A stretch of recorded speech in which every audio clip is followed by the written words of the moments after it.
What's up, everyone? We're back. Welcome back to season 2 of Dr. Lee Unhinged. I'm Dr. Shah. I'm Dr. Maxfield. Welcome back to our channel, Dr. Lee, where we do some things. And Dr. Maxfield's got a good setup right now. I don't know if you're listening to audio. I don't know if you're seeing videos, but he's starting to look like a real YouTuber at this point. So, and I am wearing a backwards hat. So I'm regressing, and Dr. Maxfield is making progress. Yeah, I'm learning from the best. But you're learning from the best. He looks like Travis. I feel like he's like Travis Barker with a beard and clean skin. Okay, I'm cool then, is what you're saying. Okay, So we actually have some super exciting topics that I'm excited to talk about today. I don't know if you'll be excited to listen to them, but I'm excited to talk about them today. So first, we're going to be talking about Temu or Temu. I don't know if you've seen this shopping application, this distribution platform, but it's everywhere. We're going to be talking about TikTok Shop. I don't know if you are on TikTok, but my feed is inundated with videos of people selling products now, and we're going to talk a little bit about that. We're going to be talking about the viral Flaxseed mask, and is your bum bum cream from Sol de Janeiro attracting spiders? And finally, there have been 3 major acquisitions of skincare brands this past 2 weeks, and we're going to talk a little bit about that. So let's hop into it. All right, let's go. So I'm relying heavily on Dr. Shah for this first part. So Temu, TikTok Shop, they are both areas you can purchase products, and that's about as far as I know. I don't use either, and I've not navigated either successfully. So where do you want to start? Okay, so I had seen so many videos of Temu, like just tons of videos of this Temu thing coming up. Like it would just show up on my feed, and it would be like something clickbaity, and then all of a sudden it would say like shop on Temu. And I'm like, what is going on with this Temu thing? Then I started getting random emails from people about Temu. Then I started to get DMs about Temu, like, oh, sign up through my Temu code. And I'm like, what is going on with this thing? Now, every time Temu would pop up, or Temu or whatever you call it, I would click on it and it would send me to this like, it was almost like a casino wheel of like, oh, here you can get 100% off your order right now. I'm like, this is clearly a scam. Like, what is this scam? And then the reason why I started to take it seriously was because there was an online retailer that shut down recently. I'm hiring for a bunch of different jobs on LinkedIn, and people were applying from this distribution company, essentially. Like it was like a retailer, and they were applying from this distribution company. And I realized that they were leaving the job because the job that they worked at had closed down. And the reason why the company announced that it closed down was because of Temu. That Temu was just obliterating them in prices. So I'm like, okay, this thing is obviously clearly contending in as a marketing platform. So I finally logged in, created an account, and I was blown away by the deals. I don't know how they're doing this. They're selling like sneakers for like $1. Like, I don't know what the sneakers are made of. I don't know who's making the sneakers, but I ordered a few things. I don't even know if this is an ethical platform. I'm going to have to maybe dive into that afterwards. But I got excited because the deals were so good, and there were like flash sales all over the place. It was almost like an Amazon, what do you call those Amazon days? Like Prime days? Yeah. It was like Prime. It was like walking into like a Prime Day casino. And it's like, oh, like you can buy these socks for 40 cents. And I'm like, okay, yeah, like, of course I need socks. Who doesn't need socks? So I'll let you know how it goes. But I don't know that I would trust anything on this website yet, but we're going to find out when they arrive. Okay, so let's walk through this just briefly together. My nurses have been on Temu a lot. There was a time when my shoes had holes top and bottom. So it's like, I need new shoes. And they're like, okay, yeah, look, you get them here. Now, I will say my nurses and actually the physician assistant I work with have all gotten their credit card hacked and stolen within the last year. Not all, but 3 of them distinctly. And they were all from trying to buy the OnCloud shoes, like 50% off some scam. So I'm gonna log into Temu here. So because this is like my second impression. I've not navigated this because it looked so scammy. I never had the courage to go into the site. So before I go in, I have to do a security verification. So clicking the puzzle, successful, I'm logged in. Okay, I'm looking at chess pieces. Why? Because you know me. This is like my life from now on. And yeah, everything has a flash sale. Almost sold out. But you get crazy prices here. It's like $5, $3. What about electronics? Let's go Apple computer. And $10, $9.34 for a Pro 13. And there's no way. Okay, if I am not confident Dr. Shah is going to, 1, receive his orders, 2, receive what he ordered exactly, and 3, have his identity and information intact at the end of 2024. This is the scammiest website I have ever seen.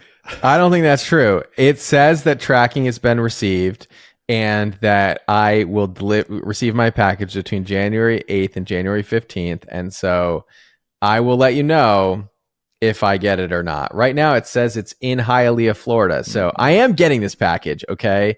And in this package, I'll tell you what I ordered. I ordered a memory foam bath mat. I ordered a pair of sneakers. I ordered like a grooming kit, like nail clippers and scissors and tweezers. And I actually ordered a jacket. So in all of this for $60. So we are going to find out whether I am now the most savvy purchaser of all time, whether I've contributed to some ethical trade, or I got my credit card hacked. So stay tuned for that. Now, let's talk about TikTok Shop, which is probably less scammy, but also in some ways kind of scammy, has its own challenges. Okay, let me explain to everyone a little bit about how TikTok Shop works. So, and it's not unique. It's just made it a lot easier. And actually, like Instagram is known for, because Instagram has never had a unique idea ever in its entire existence, other than after it was maybe initially created. But as soon as Meta, Facebook acquired Instagram, I don't think they've had an original thought ever. So they stole Reels from TikTok, and they stole stories from Snapchat, and they, essentially like they don't. So they essentially has now stolen TikTok Shop idea from TikTok and are now starting to do the same thing. So this is what happened. Okay. Why all of a sudden did you start seeing TikTok Shop videos everywhere? I'll tell you why. So about 6 months ago, TikTok decided that they were going to break into the shopping world, right? Before in the past, like let's say, for example, I'm telling you like, hey, we love Different Gel, right? And you would say, oh, wow, I want to buy that product. You would have to leave TikTok and you would have to go to another platform, Amazon, Target, purchase the product. It would get shipped to your house. Well, TikTok realized that not a lot of people want to leave the platform because people scroll, they keep scrolling. So they figured, okay, well, we'll do ads where you can click a link right in the video. So then you would start seeing ads where it would say shop now, and it would take you to Target, right? So you wouldn't have to leave, search Target, search the product, purchase the product. Now you could click right in the video, but it would take you to an outside retailer. Then still conversion's low on something like that because like people don't want to go and enter their information in from scratch and, log into their Target account or their Amazon account and purchase something. So TikTok was like, let's make it even simpler. Let's start shopping, just selling just like Amazon, where the credit card information and your shipping address is actually entered into TikTok. And then TikTok transfers that information to the retailer. So you, the customer, can shop right in the video. Your information is already saved from a previous purchase, and you can buy right there in the app. So it's made it super easy for people to buy stuff. Well, that's not going to get people to start using it. So what did they do to get people to start using it? They made it so sellers were being charged nothing to do this. So TikTok is essentially taking zero commission. So they were literally just allowing you to post these videos, get your sale, and they were going to charge you nothing for it. So if you think about it, Amazon, Sephora, Target, they're all taking a gigantic part of your margin if you're a brand. So this is huge incentive. You're essentially getting like free access to customers. They're not charging you anything, right? So they're like, okay, the brands are now on board with this.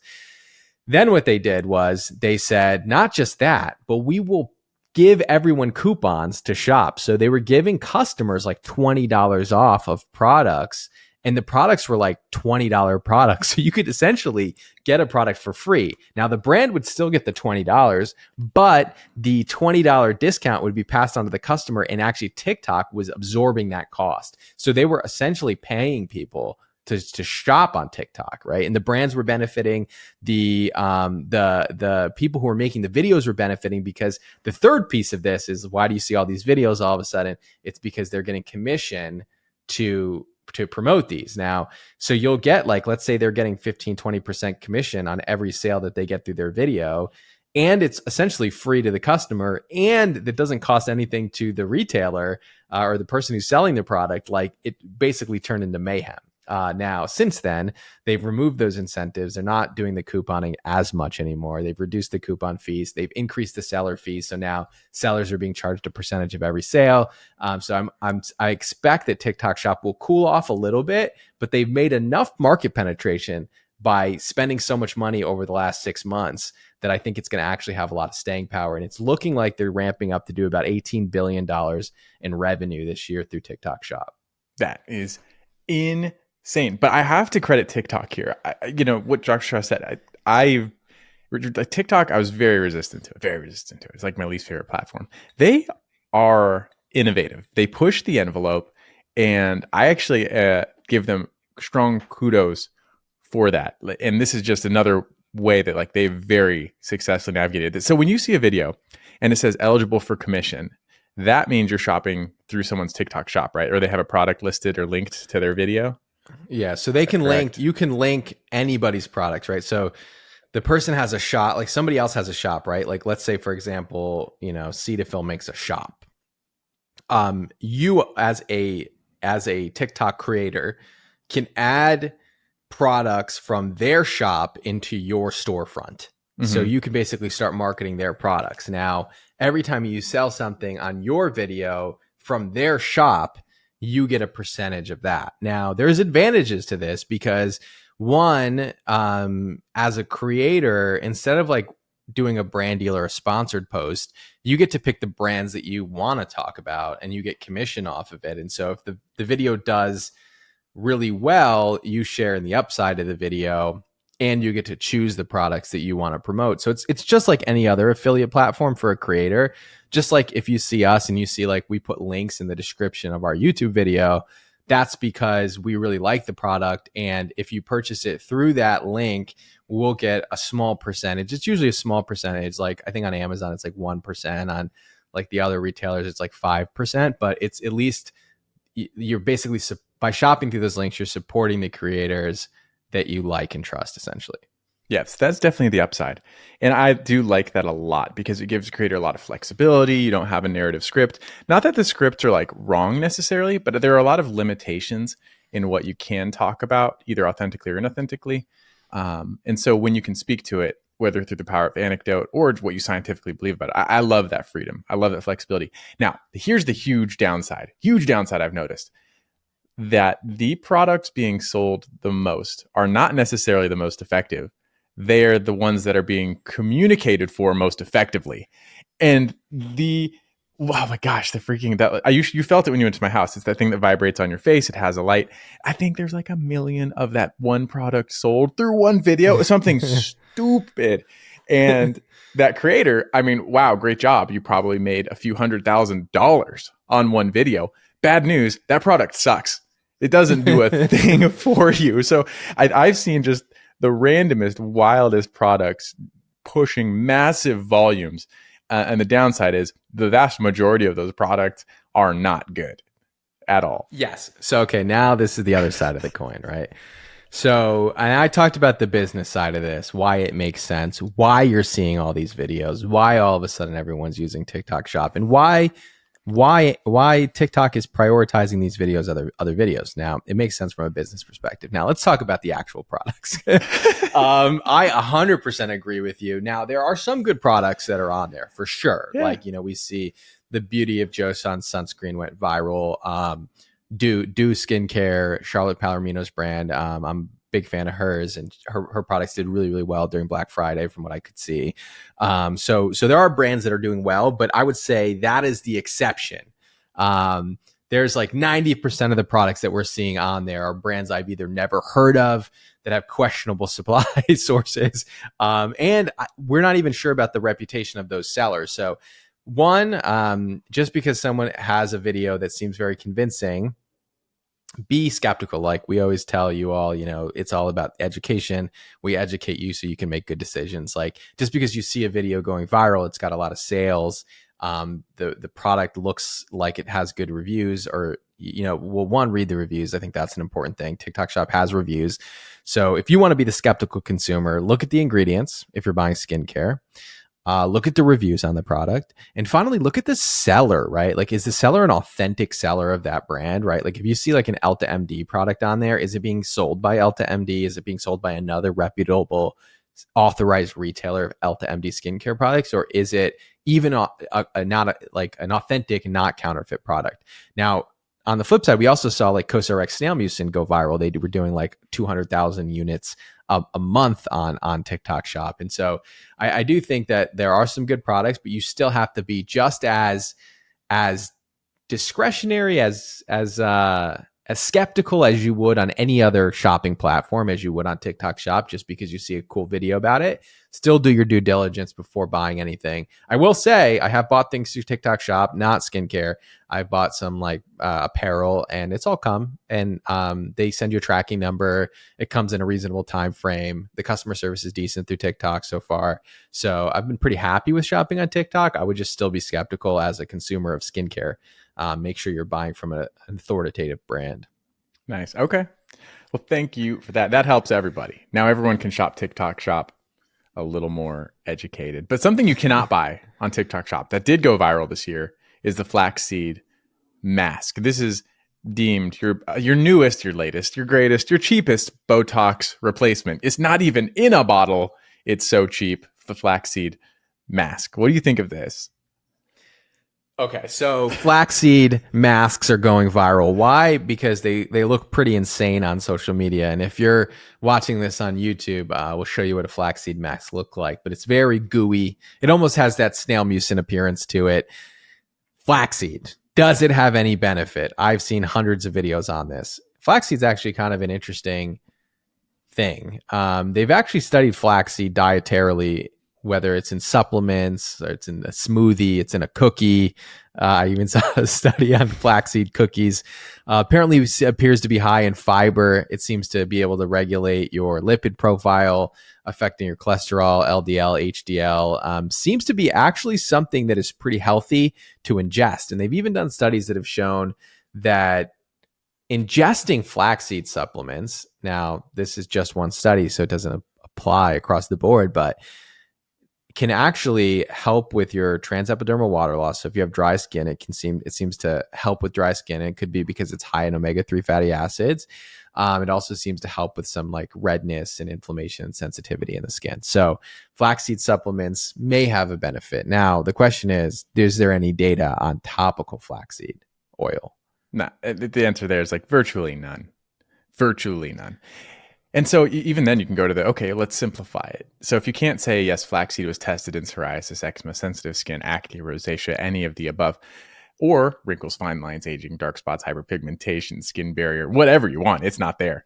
But what's it made out of? What's composition? Dr. Shaw talked a lot about it. The oil composition is highest in linolenic acid. And then I think the second highest is linoleic acid. I'm like throwing myself back to my skin oil days because, what you want to see in a composition of your skin oils, you actually want to see linoleic acid, not linolenic. Not that linolenic's bad, but linoleic is in a lot of your hero skin oils like safflower oil.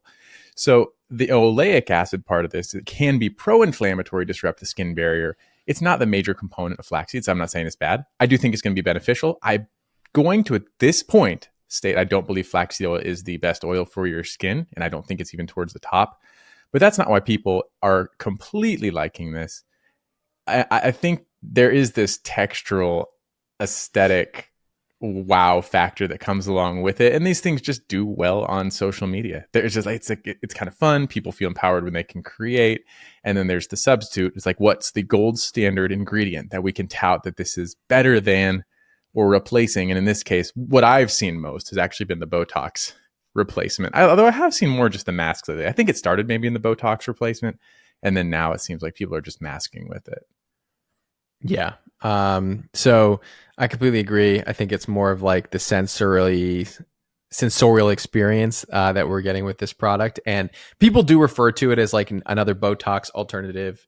Listen, the only thing that is Botox and other neuromodulators like Dysport and Xeomin and Juvo. Nothing else is going to have that effect. The only topical skincare product that has a similar effect to Botox, meaning it like does the same thing as Botox in the sense of like its mechanism, would be argireline, or acetylhexapeptide 8. That ingredient has been shown to be able to penetrate the skin and also affect muscle contraction, is what Botox does. Botox stops your muscles from contracting, so you're not able to form those static wrinkles. So it stops dynamic wrinkles to stop the formation of static wrinkles. I know we've talked about this before. Argireline works similar as a topical skincare product. It's not as effective, but it's something that if you wanted to avoid Botox or injectables, it would be like the next best thing, right? But as somebody who does neuromodulators once or twice a year, I would say that the effects of Botox are far more pronounced, but you could use this as a supplement. Actually, Peter Thomas Roth just came. I don't know if you've seen this product. Have you seen this product? What? I don't think so. Their peptide skin injection product. So they have this peptide skin injection. This is not like a product placement, everyone. It was right in front of me. And this product actually super interestingly, it has argireline in it. It has other peptides in it, but Peter Thomas Roth did a study that showed that people who used this peptide treatment, which has argireline in it, were able to prolong the need for their next Botox appointment. So that to me is a super interesting way to incorporate a skincare product into your routine. So flaxseed doesn't have that effect. So don't get hyped up on that. But flaxseed does have antioxidant benefits. You're not going to see me incorporating it into my skincare routine anytime soon, though. Yeah, it's not deleterious, but it's probably not beneficial. But the one thing I will say that I've seen it touted for a hair mask or hair. No, thank you. Like that stuff is goopy. You have seeds in your hair. Can you imagine like roaming your hands through your hair throughout the day and you just kind of feel these clumpy seeds that you may have missed just kind of falling out like bugs? No, not a chance. But anyway, not like a disapproved, but overpromising for sure. Yeah, it actually appears, and I hadn't done this research until we started talking about this, or we talked about we were going to discuss this topic today. It appears that flaxseed is something maybe you should incorporate in your diet, though. Yeah, there's some data on it reducing people who consume flaxseed oil on a regular basis can reduce their BMI, their waist circumference. It can reduce your systolic blood pressure, diastolic blood pressure. It can improve your LDL cholesterol. And so it's super interesting. The benefits of flaxseed. It's just we haven't seen those benefits on the skin yet. Yeah, they're tasty. The flaxseed crackers are actually ketogenic too. So I'm very like opposed to simple carbs for probably the rest of my life. And so I love flaxseed. I love the snacks. I think they're tasty as can be. I'm on that train. All right. So let's hop in next to Sol de Janeiro body cream. The Bum Cream is somehow attracting spiders, according to a viral Reddit thread. What are our thoughts on this? And should you be terrified of a spider invasion? This is such an important topic. Epic topic. So I forget. One of my nurses put this one on my radar too. Then I have this product now as well. I will tell you, I put this to the test. This is one of their latest products. So first, I'm going to say that the Bum de Janeiro, what is this? Why do you say the brand? Sol de Janeiro is not the same person as Zoe de Janeiro, or what's her name? De Chanel? Yeah, Why would anyone think that Sol de Janeiro was the same as Zoe de Chanel? Like, no one thought that. You're the only one who thought that. I can't remember. There's something that this brand reached out to me over something. I was like, oh, cool. I'm going to meet the lady from Elf. This is going to be great. It didn't come through, but it also wouldn't have been her anyway. So then I had this product, right? I saw this. The fact that this started in a Reddit thread and has taken off from there. We'll talk about that point later, but I put this to the test. So here's what this cream is. I have it in front of the camera for those of you who are not a part of our YouTube channel. But anyway, you look in, it's actually super simple packaging. The cream is thick. And I said, yeah, I don't believe it. I'm very skeptical in general. And so I said, okay, let's find out. So I took this cream. We have a lot of wolf spiders where I live. If you look outside, you can see their eyeballs glistening at night. There's a ton. We've seen one in our house recently. They're in my garage. So it's like easy test. So I cut some paper plates up. I put this on the plates. I left them on the floor underneath some furniture in the garage, in the house, at the office. Left them there for 2 days and not a single spider. And I know there are spiders because we saw them in the kitchen the day before I put these down. So I 100% believe this to not be true. The fragrance is what it is. That's the brand, right? Like this is a key component of the brand. Whether I like it or not, it doesn't really matter. But I don't believe that this is attracting spiders to your house.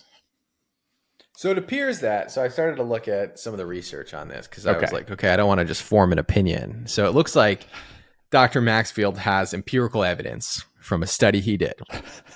It's not placebo-controlled, double-blind, study, but it's close enough. It's one of the studies that it's a doctorly level study, doctorly level of evidence, which I consider to be trustworthy. But that being said, I did dive into the research on like, are there certain fragrances and scents that attract spiders? And it appears that there are some like pheromones that can attract spiders to other spiders.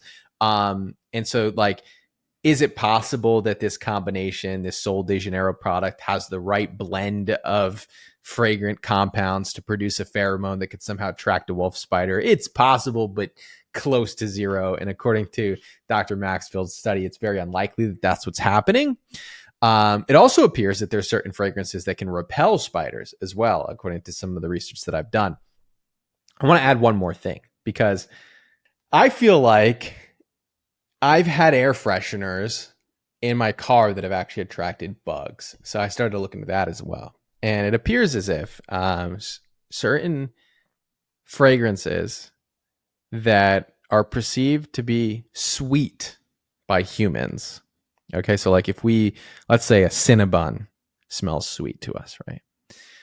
That sweet scent can attract Drosophila, which is like a fruit fly, the Drosophila melanogaster, also considered the ideal organism. I mean, when we were in biology back in my day, we used to use the Drosophila fly. I don't know if you did this, Dr. Maxfield, where you went to college, but we used to study the Drosophila fly because it had a short lifespan, and you could study the different traits that came from like different like knockout variations and different things that you did to these.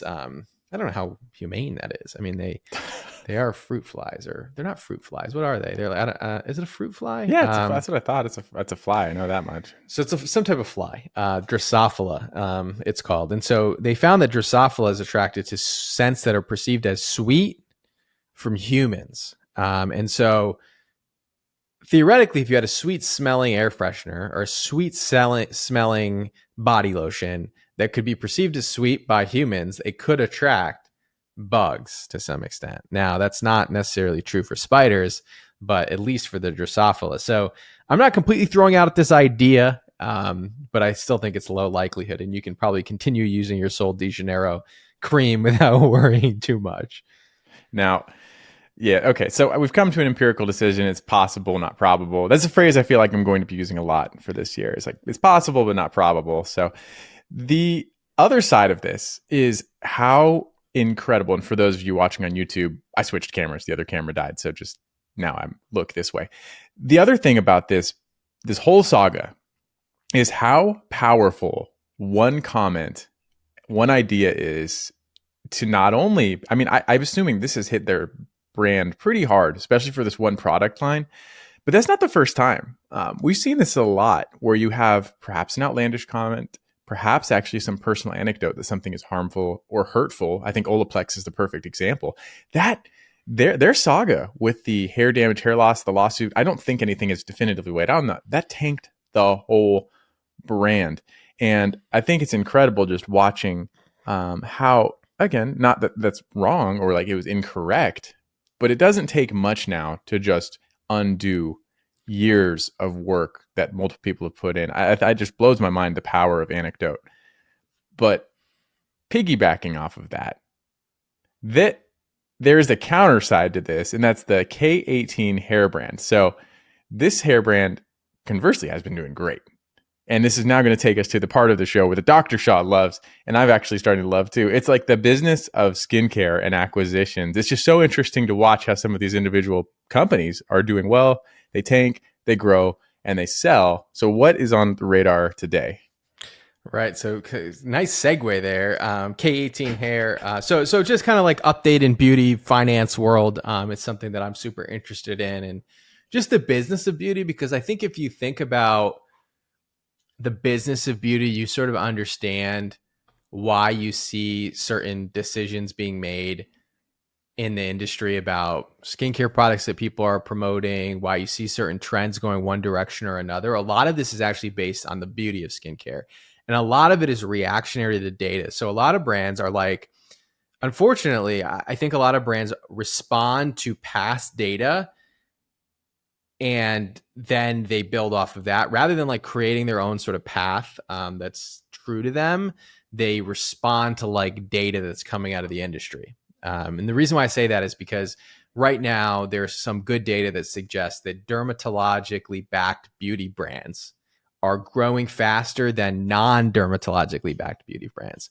And so what you see brands doing lately is instead of actually becoming dermatologically backed, they are using a lot of derms to promote those products in order to match the trend of like what is going on in the business of beauty, right? So this is a business decision to see derms involved in product development and in videos and in marketing. So it's good and it's bad, right? Because like if you're discretionary, but like at the same time, I think it starts to get more and more confusing for the consumer to understand what does a derm brand really mean? What does it really mean to be a science-backed, clinically backed, dermatologically backed brand when anyone can put a dermatologist on a brand? And so this is much driven. This is driven by a financial decision by the brands because they know that it's working right now because of the business of beauty. Does that make sense? Yes. So basically, having a dermatologist association with the brand is beneficial. The depth and substance of that relationship is questionable on both ends, perhaps.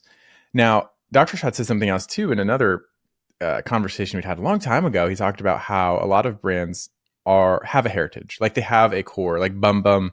They love fragrance. Like Saatchi loves this like elegance, rich fragrant, like not fragrant, but like elegant, rich formulations with a lot of unique things.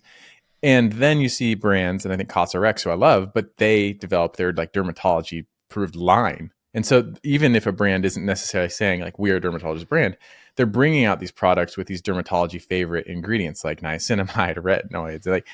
And I think there's good and bad. You do lose perhaps the heart of a brand when they just bring out a similar compound that everybody else has. But the benefit is, and we've talked about this too, I mean, as a dermatologist, it's getting harder and harder to be critical because so many brands, regardless of what their initial foundation was, are coming out with the same product. They are like, it's a fragrance-free niacinamide retinoid mix, and it's great. Like, I don't know. Overall, I think it's been good for the industry, but there's definitely a downside to it too. Right. So I completely agree with you. I think when brands recognize that dermatologically backed formulas that have both effective and safe ingredients is the way that the consumer industry is moving, and then they innovate in their formulas or they produce new product lineups like Cosrx did, I consider that to be a positive. What I consider to be a negative is when they take the same formula and slap a derm on it, and then they say, now this is a derm brand. I think that then it just becomes marketing. So is it marketing or is it product development? I think if it is an improvement in product development and we're getting better products into patients' hands and consumers' hands, then it's a net positive. If it just means that we're going to dilute what it means to be a dermatologist or a dermatologically backed brand or a science backed brand, then I think it's a negative. And so I say all that to say that understanding the business of beauty really helps you understand why you're seeing things happening the way that you are in the industry. It's the same reason we just talked about how like TikTok Shop is suddenly taken off. It's not like a conspiracy theory. Like these were incentivized by business decisions to get people to talk about products more and more on TikTok and promote TikTok Shop links. It makes sense why you're seeing that more and more. It's not because the coconut teeth pulling product that you see all over TikTok is the best product in the world. I don't know. It could be. I haven't tried it, but it's because of these incentives, right, that sort of drive this flywheel effect. And so that being said, here's the direction here. We'll go over some of the recent two weeks of beauty acquisitions that have occurred. So a lot of movement in the mergers and acquisition industry over the past 2 weeks. So Dr. Dennis Gross, dermatologist brand, with Dennis Gross being the founder of that brand, was just acquired by Shiseido. Shiseido owns both Drunk Elephant and they own Shiseido, obviously. So they bought Dr. Dennis Gross. So what does that mean for Dr. Dennis Gross? The brand, it means that it will continue to probably innovate in product. It will have larger distribution. You'll probably see it in more overseas markets. So if you're listening to us outside of the United States, you'll probably see Dr. Dennis Gross expand globally because Shiseido has a very global presence. Next up, we saw K18, like Dr. Maxfield was saying, get acquired by Unilever. And K18 is a bond repair product competing with Olaplex. It took significant market share over the past 3 years and has continued to explode with insane year-over-year growth. This is something that I think Dr. Maxfield and I predicted about 2 years ago, that hair science is going to explode because it was lagging behind skin science significantly. We saw this interest in consumers really wanting to know what's in their skin products, what's working, what's not working. And a lot of people want to know the same thing. They want to buy hair products that actually work. And so this is just the tip of the iceberg because this is the prestige price point. So Olaplex and K18 are at the prestige price point. And what you're actually going to see, and I predict, because I already know some of the products that came out and are coming out, you're going to start to see mass hair care brands putting the same science that you're seeing at this prestige price point. So be on the lookout. You're going to see a lot of bond repair products coming out over the next year that are going to put a huge dent in the industry. And it's going to be a good thing for your hair because hair care has long needed an improvement and advancement. Yeah. What one more though? Dr. Barbara Stern. Barbara Sturm. We've mentioned before in a video where we mentioned that you don't need a $400 hyaluronic acid product. Turns out you might have. They were just acquired. No, I'm kidding. They're very expensive products. They're at Sephora. They're in other retailers, I think, as well. Expensive skincare line. And they were just acquired by PYG. I don't know how to say that name of that. I think it's like a Portuguese conglomerate. They own brands like Carolina Herrera and Jean Paul Gaultier. They in fragrance companies. So they're a big conglomerate of brands, a big strategic of brands, and they just acquired Dr. Barbara Sturm. So while we weren't recommending $400 hyaluronic acid products, someone was buying them. Nice. Okay, that's perfect. And that rounds it out. Now, I will say too, in the world of finance, if you recall, when we were playing this roulette game with the Planet Fitness stock, it worked.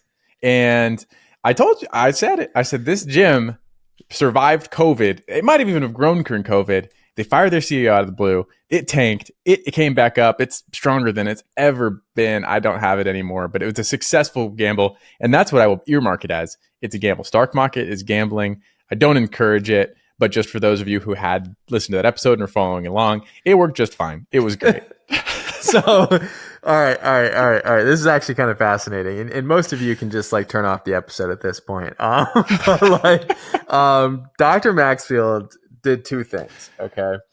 He recommended that I buy Planet Fitness stock, and you were all there when he recommended it because it was on a previous episode of the podcast. Now, neither of us are financial advisors, but his logic seemed sound, and so I purchased it. And I did turn like a 30% profit on this recommendation. So I sold it as well. And then he also recommended a crypto to get back into crypto. And again, I've turned like a 15% on that. So honestly, like your recommendations have been, I think, even more profitable for me than they have been for you. You're right. So far, he's like 2 out of 2 for me right now. So I might start listening to him more often on his financial advice. Yeah, I don't recommend that for anyone. You're just with me as we go on this journey, right? So you get to live vicariously through us. So far, we're winning. The only stock I've lost on is Disney. It has not moved. In like 2 years, it hit like a 5-year low and it hasn't budged. But everything else is doing great. I've done very well in Verizon as like a side because I'm kind of very risk averse individual in stocks. I feel like a lot of other things I do are a little bit more risky. Like I kind of invest in small companies. I do like, different types of like riskier, I would consider like higher risk investments. And so in stocks, I don't like to be very risky. And so I put in things like dividend stocks like Verizon and Verizon and AT&T, like they do like dividends. So they never really like go up or go down really much, but they put off like a certain percentage dividend every year. And so it's like kind of like a steady way to like, not really lose much, but not really gain much. It's not like a really strong investment strategy, but I think if you're somebody who's a little bit risk averse like me, you can follow along with my low risk investments.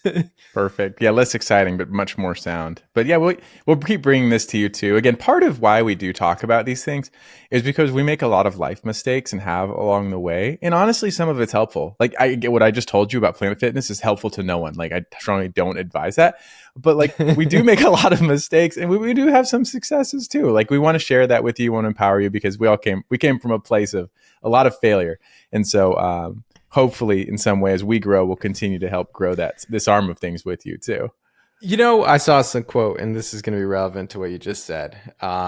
It's be kind to your parents because this is the first time they're experiencing life too, right? So they essentially like they don't know any like they're just guessing also, right? And they're trying to guide you in the best way that they can. Just like us, we're living life for the first time and we have expertise in dermatology because we studied it for 12 years and then practiced it for several years after that. And, we have board certification in these subjects. And so like, we're considered to be experts in the skin, but like a lot of other things, we're just sort of living life for the first time. And since you are living life with us, as we like share our experiences, we want to share the ups and downs of things outside of dermatology, which we are like by no means experts in, but, hopefully you'll learn from those experiences, whether it's like us telling us that we bought the Planet Fitness stock and it failed and you should never do that. Or maybe we bought like an Airbnb rental property and it worked out or it didn't work out. Like maybe you get to learn through some of our lessons that we're not experts in. So I don't know if anyone cares for that. Let us know in the comments if you want to learn things that we're up to outside of the education. Yep. So let us know. I'll probably share them with you anyway because I feel like it's meaningful, but deal with it. But thanks for tuning in for this episode. We do appreciate you for being on this journey with us. We'll catch you next time. Catch you in the next one.